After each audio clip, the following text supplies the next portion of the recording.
পবিত্র মসজিদুল হারামে এক বাংলাদেশি পরিচ্ছন্নতা কর্মীর নিঃস্বার্থ পরোপকারের একটি ভিডিও ছড়িয়ে পড়েছে সামাজিক যোগাযোগ মাধ্যমে।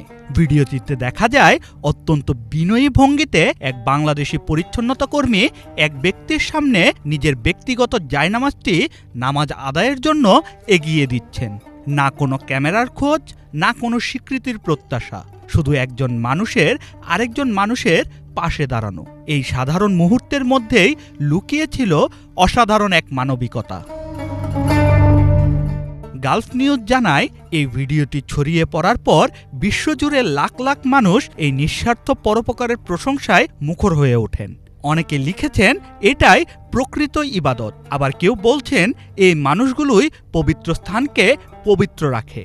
ভিডিওটি পৌঁছে যায় সৌদি আরবের পবিত্র মক্কা পৌরসভা বা মেয়রলিটির নজরেও। সাধারণ এক পরিচ্ছন্নতা কর্মীর এই অসাধারণ আচরণে মুগ্ধ হয় কর্তৃপক্ষ।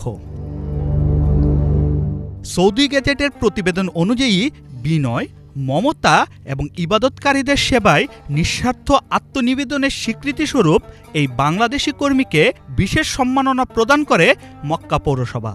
কর্তৃপক্ষ জানায়, এই কর্মীর আচরণ পবিত্র মক্কা ও মসজিদুল হারামের প্রকৃত মানবিক মূল্যবোধকেই প্রতিফলিত করে। তাদের মতে এটি মহানুভবতার একটি বিশুদ্ধতম উদাহরণ।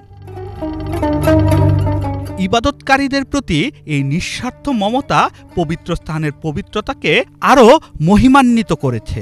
নেটিজেনদের দাবি, পবিত্র স্থানগুলোতে এই ছোট ছোট মানবিক কাজই বড় অনুপ্রেরণার জন্ম দেয়। শাহরিয়ার আমান সানি, বাংলা ভিশন।